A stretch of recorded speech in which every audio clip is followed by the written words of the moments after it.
Hello, everyone. Today we are here with Kevin MacLeod. Is there anything you would like to say before we get started? Me as myself? No. This is Kevin. No, I'm good. Although I have seen the list of questions and I'm a little afraid. Well, since you are a subscriber special, the questions were asked mainly by viewers. So let's go ahead and let's dive into this list. Fair enough. Okay, the first question for you. In your music, how often are you playing an actual instrument and how often is the instrument digital? Most often the instrument is digital. There's a quick rule of thumb, which is if it's an accordion or a harmonica, it's probably real. Okay, so like this. Okay, that's real. That's a real accordion. And if it's not an accordion, then it's probably not real. But that was an accordion. What do you do when you want to compose but have writer's block? I'm not sure that happens. The most problem that you would have is that you just keep writing the same thing over and over. I just write stuff all the time. But, trying to make up new rules and new scenarios that you can write into, that helps a lot. I'm on the Twitch now for people who are fans of live streaming, and I do a thing where it just gives me a random thing to write.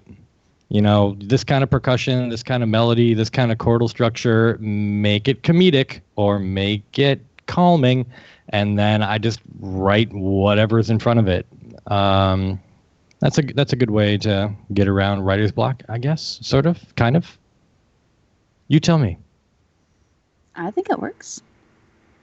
Do you have any tips for people who are getting into creating their own music? Sure. Yeah, have fun. Okay. Well, seriously, I mean, why are you making music? Yes. No, that's a really good tip, and that's the first time I've ever heard that. So what? Seriously, what sorts of other things do people say about? Usually it's just like, oh, just do it, or just mainly like just get started and listen to like people who do what you want to do. So what sounds good to you, and things like that. Oh, no, that's true. I won't disagree with any of those things, but if you're not having fun, why are you doing this in the first place? A lot of people write music who have no intention of doing it for a living. And that's great. I think people should do that. I think everybody should do that. But a lot of people are afraid of it. And it's really not that scary once you get into it. Where is a good place to start when composing horror music? Oh, actually, now let's go back to the last question. Listen to a lot of horror music. So basically what we were doing, like sometime in the, I don't know, 80s maybe, there were a bunch of horror movies that came out, and people who know more about horror movies can correct me on this, but there was like the solo piano was an instrument used in horror films of the time. They'd use it for like the high things. They'd scrape things across the strings. And why do you use a piano? Because it's about 300 times cheaper than an orchestra. And, you're putting together a horror film. There weren't known to be giant budget things at the time. So, but that sound is now the sound of horror, or at least a certain type of horror. And you're basically, if you want to do it, cheap and easy, you can piggyback on that cultural reference that was made, 30 years ago. I don't subtract well. Is that about right? I'm bad at math. Let's say it's like 30 years ago. So yeah, no, find out what people are expecting by watching what people are watching, as a music as a person who writes music, you need to be the person who translates the cultural, what would you call that? The things that exist into culture into the new piece that you're creating. Make sense? It makes sense. Are you going to start writing horror music? Me? No. Yeah. No? All right. Yeah, Well, you I have a wish I had. roadmap. Oh, sorry, go ahead. Well, at least you have a roadmap now. No, I would love to have musical talent, but I have no musical talent. So I will leave it up to the people like you. Oh, fair enough. How does it feel to be the face of royalty-free music on YouTube?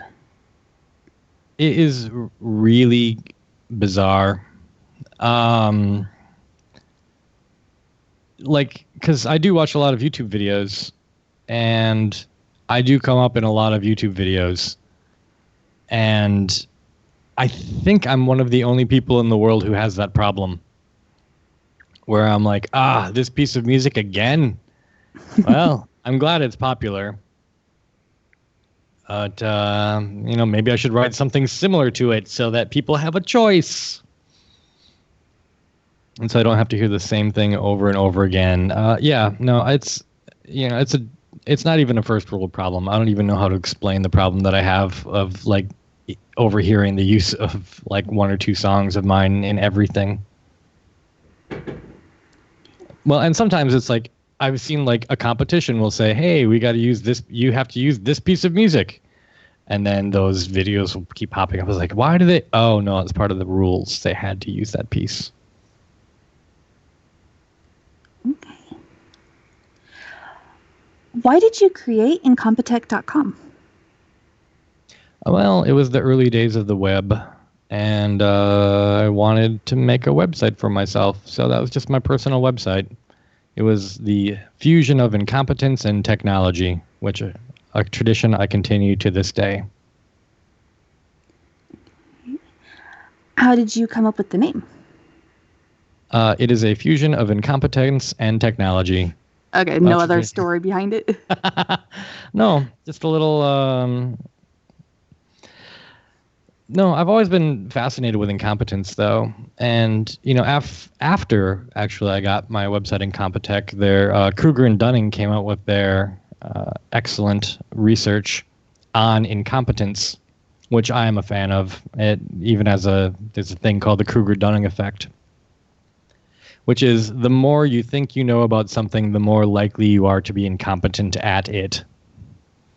Or the better you are, the better you think you are at something. Like if you ask somebody, how good are you at math? And then they say, oh, I'm real good at math. And then you give them an objective test. Their chances are they're going to be not good at math. Whereas people who know a lot more about math and you ask them, how good are you at math? They'll say, I'm not real good at math. But if you give them a test, they'll score way better than the people. So, as a rule, I guess if you're going to be interviewing somebody and you ask them, how good are you at interpersonal skills? And they go, nah, they're probably really good. Okay. Why did you decide to start streaming on Twitch? Twitch is the new frontier. Live streaming, that's the place to be. It's still a young format. It's still expectations are still being born. If you look at something like YouTube, the expectations are set. You can do anything you want, but you're likely to get a certain audience that's already there. And if it's different from what they've normally seen on YouTube, well, it's gonna be tough to get an audience. But the Twitch audience is an experimental audience, and it's fun to experiment. What is the best part of streaming on Twitch? Well, I think it's the experimentation. I've done some very, very, very, very odd shows on Twitch. It's a lot of times it's just me writing music and people, talking Hey, what software are you using? Why are you doing it? And I try to explain as I'm going along why I'm making the choices that I'm making and how they're going to contribute to the overall feel of the piece. And then, sometimes you just got to, sit in front of the green screen wearing a leather art mask and play relaxing music for 3 hours straight. And that's legitimate. No one says you can't. Do you have a pet goat? And if not, do you have any other pets? I do not have a pet goat. Goats kind of freak me out. It's their eyes. Do you have any other pets? I don't have any other pets. No. I do not. What is to the left of you? Okay, this is a group of questions that, spoiler alert, I did get the questions in advance. And there's a group of questions here which I spent way too much time thinking on. It's what is to the left of you, what is to the right of you, and what is behind you.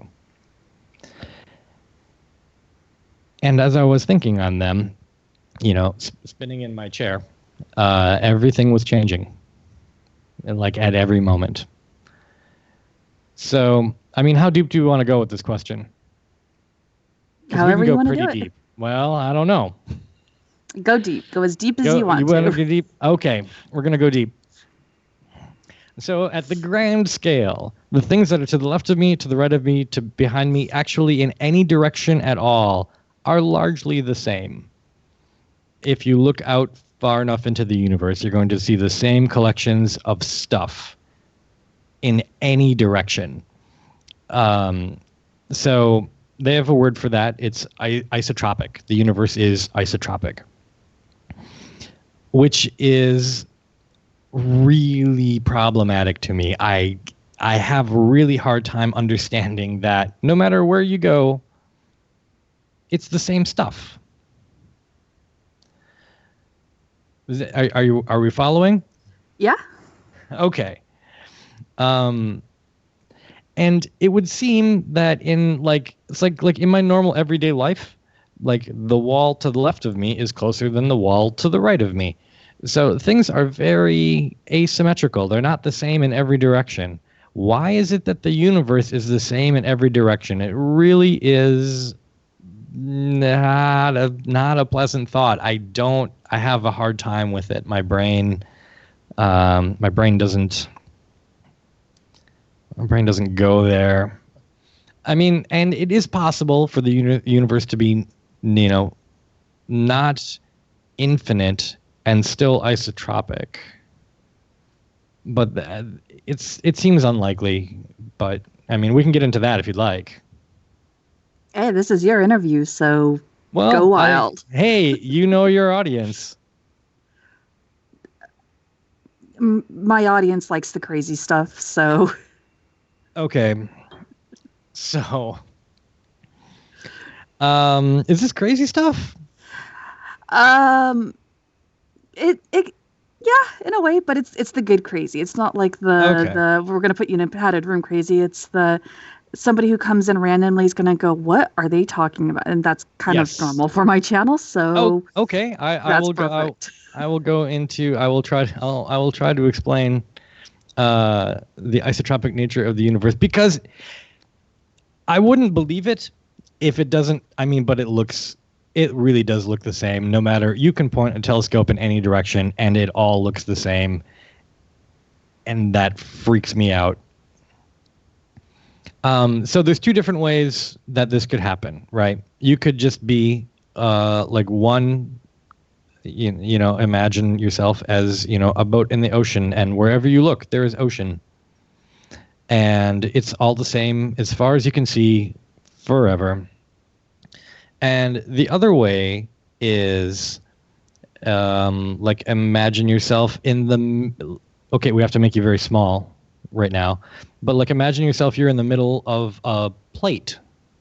And there's, a pattern of rings on the plate. So no matter what direction you look out, there's still, there's that red stripe, there's that blue stripe, there's that yellow stripe, and then there's the edge. So if you're in the center of the plate, The universe still, the plate seems isotropic to you, but it's not the same everywhere. If you were to walk over to the edge of the plate, or let's say let's not even go over to the edge. Let's just go over to the first blue stripe that we saw. Now, the universe looks very different. You look down and you don't see the white color that you had in the center. You look down and you see it's blue. So the universe is not the same. It is not homogeneous. And now it doesn't even appear to be the same in all directions, because now you're closer to one edge than you are to the other. You're closer to the red stripe than you are to the white part in the middle. And but in order for that to be true, we would have to be in a very special place in the universe. And honestly, what are the odds of that? Okay. Yeah, that'd be some high odds. It really would, because it's pretty big. So the other answer to this question would be what is the universe is locally non-homogeneous, and that is to say that I live in a house which is not in space. Most of the universe is just space. So if the persons asking these questions are looking for like the local anomaly, they're looking for the local anomalies in the homogeneity of my particular world. To the left of me, there's a speaker. To the right of me, there's another speaker. Behind me, there's a couple of chairs. That works. Okay. What is your favorite thing that you own? I have a chunk of tungsten, which I find to be very entertaining. Okay, I've got to ask, what is that?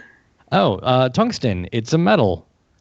Kind of like copper or lead, except it's really dense. Incandescent light bulbs, like the kind that get really hot, like before we had fluorescence and stuff, the kind that just sort of glow with a filament. That filament is made of tungsten because it has a really, really, really high melting point, and so you can get it really hot and it won't break or melt. Okay. So yeah, chunk of tungsten. It's also very dense, like way more dense than lead, because everyone's, oh wow, this is really heavy. It's like, yeah, it's really heavy. It's really dense. It's about as dense as gold. That's actually pretty cool. Yeah, it is really cool. You should everyone should pick up some tungsten, just to go, whoa, that's really, or gold. But I mean, tungsten's way cheaper than gold, so. What is your favorite restaurant? My favorite restaurant? Sadly, I believe my favorite restaurant is going to be closed by the time anyone hears this. It was called Montmartre. It was a sort of I don't know, it's just like a really nice restaurant over in Chelsea in Manhattan. But yeah, I hear they're closing down as of like this week at some time. But yeah, they were good. They're my favorite. Good restaurant. Why do you suppose somebody asked that? Because people want to get to know you. Oh, well, yeah, Montmartre. Excellent restaurant. If I had to go number 2, there's one. Oh, Monument Lane is an excellent restaurant. It's really good food, non-pretentious atmosphere. Yeah. Solid restaurant. What is your favorite store? Yeah, that's a really wide question. I have to break it out because I really enjoy Menards. I don't know how to explain Menards to somebody who's not from the Midwest. I was there yesterday. I bought light bulbs and a curtain rod and some curtains. And you can also buy, I don't know, belts and beef jerky but the reason I love Menards is their staff is amazing. All you have to do is look a little lost, and somebody will come up to you and say, what are you looking for? And then they will take you to where you were going or where you needed to go. The stores are huge. But I also enjoy like Bloomingdale's. They've got whoever is in charge of their fashion buying is in line with my sense of fashion. So I have a really good hit rate of Bloomingdale's as well. Bloomingdale's, Menards. There we go. That's not my favorite store. It's two of my favorite stores, but they're very different, and I think that's fine. What is your favorite TV show? As of today, Better Call Saul. I just saw the first 3 episodes of the new season. It's fantastic. What is your favorite video game? I've enjoyed Mario Kart Double Dash for the GameCube. I put probably more hours in that video game than any other video game I've ever played. But the Mario Kart line it's fantastic. Do you believe in aliens? Yep. Do you believe in ghosts? Nope. Do you believe there will be a zombie apocalypse? Unlikely. I'm not going to do a belief statement in either direction on that. Would you survive a zombie apocalypse? Oh, no. No, I would not. Do you remember your dreams? Occasionally.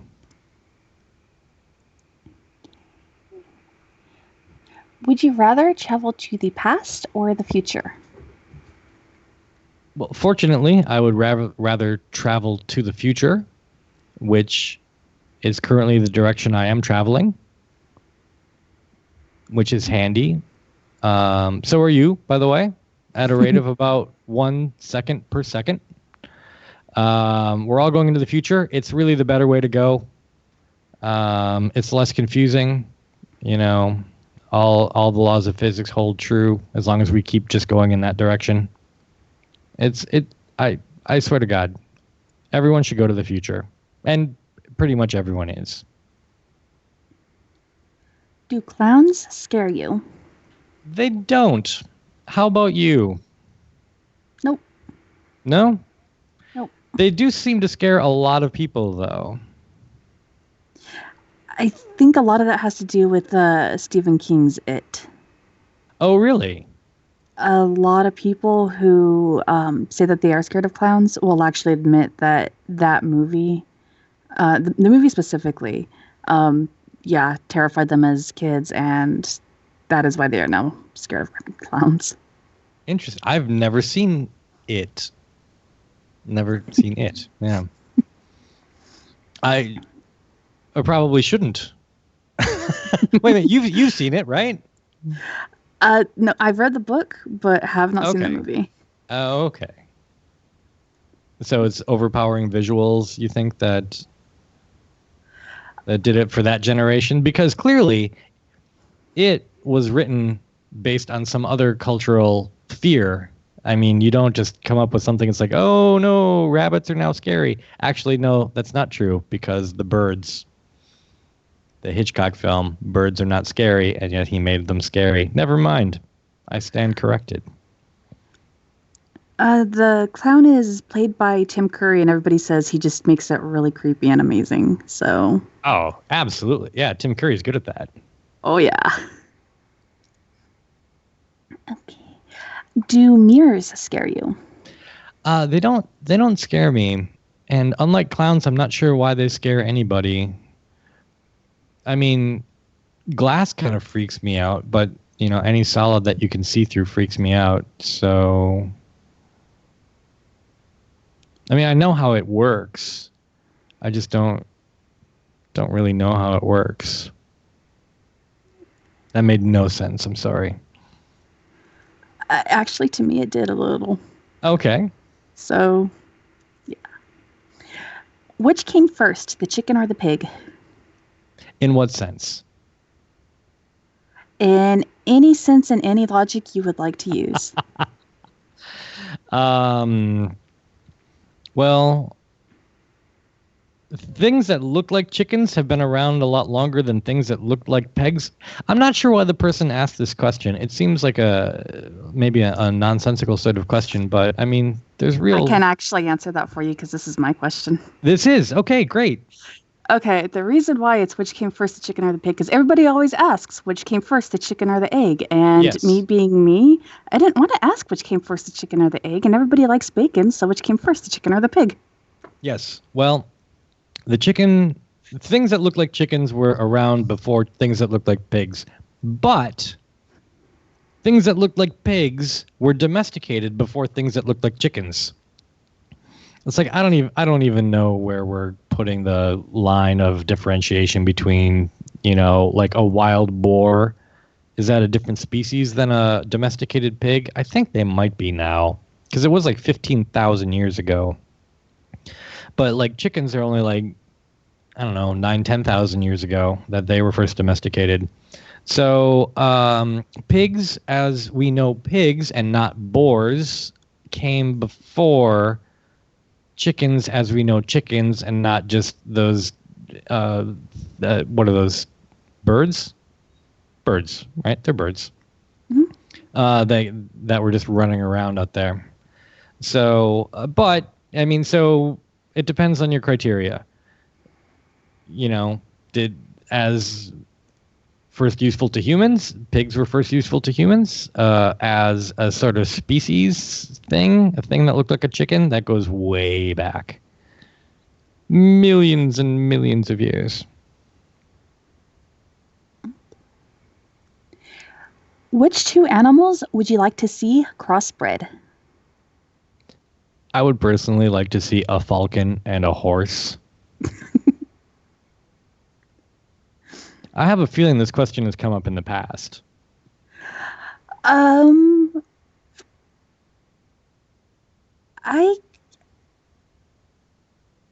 don't know if anyone's actually answered it before. Oh, okay. I know it usually gets asked for the subspecials, but I don't remember if there might have been one or two people who actually answered it. Oh, okay. Yeah, and say when I say a falcon and a horse, I actually want a functioning Pegasus. I don't want like a horse with a beak. That would be horrifying. But yeah.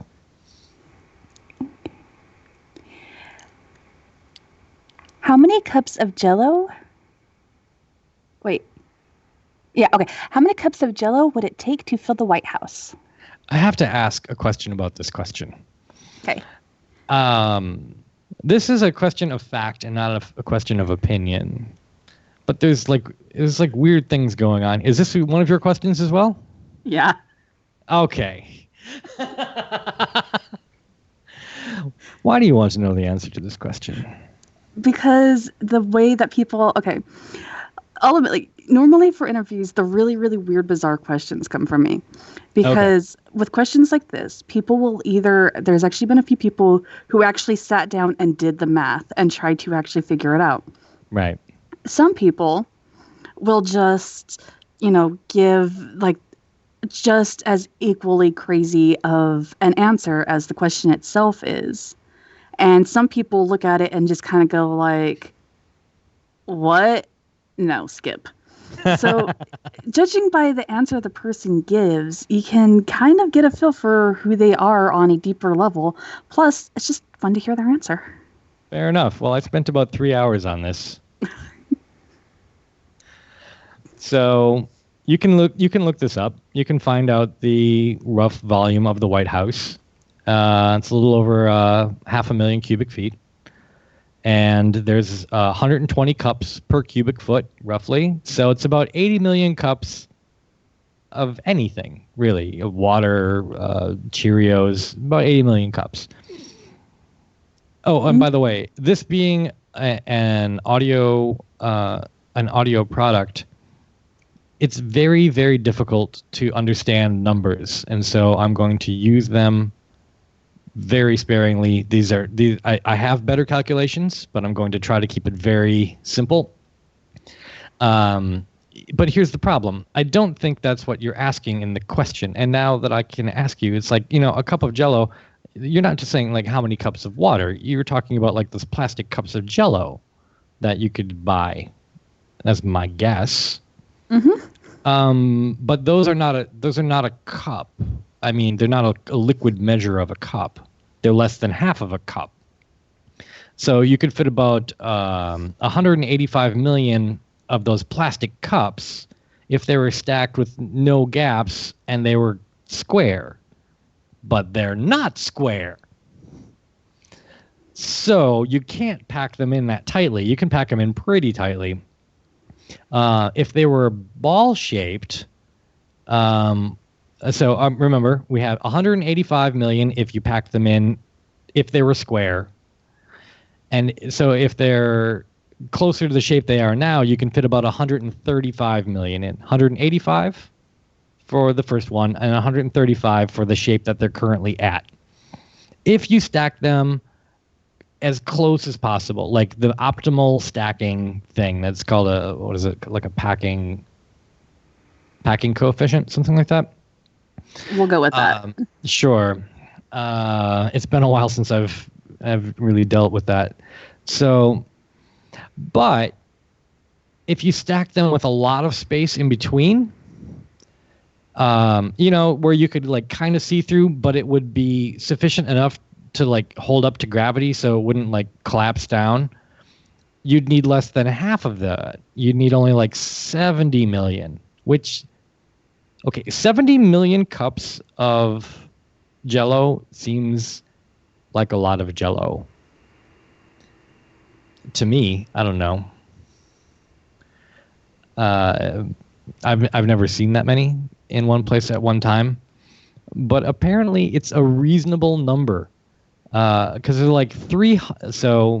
like 300 million boxes of dried Jell-O sold in the U.S. every year, and that's enough to fill over 2 billion cups of Jell-O. I'm sure they get a deal, though. Well, I mean, they're making the stuff, so you don't have to buy it at full retail. So, anyway, the short is, if everyone pitched in, we could fill the White House more than twice a month with just the Jell-O made from the boxes sold in the U.S. in a year, and a lot of plastic cups. So what is the answer? I don't know. Somewhere in there, but we can do it. We have the technology. And my head is now spinning with all of those numbers. I knew the numbers were going to be a problem. I knew it. So it's 185 million if they're packed if they're packed impossibly tightly. 135 million if they're packed reasonably well, like you would see on a store shelf. 74 million if you pack them like a house of cards, like if you make a card house where you sort of like balance things against each other. Is that clear? Yeah. So if you make like pyramids with space in between it, but like pretty solid, so you'd only need 74 million of them. Alrighty. What does that tell you about me? That is 3 hours of your life you will never get back. True enough, and you were the one responsible for it. And I have no regrets. That'll happen. And we are actually on the last question for you. All right. If you won $1 million, what is the first thing you would buy? 1.4 million boxes of Jell-O.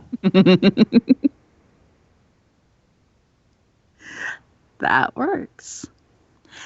All right. Is there anything you would like to say before we wrap this up? I think we're good. Feel free to come back with any amount of ridiculous questions at any time. It's been fun. Okay. To anyone who hasn't already, check out the description below for some links to see more of Kevin. And thank you very much for joining me today. Yay! Follow me on follow me on Twitch and subscribe to me on Patreon. It's a good ride. And sometimes we talk about Jell-O.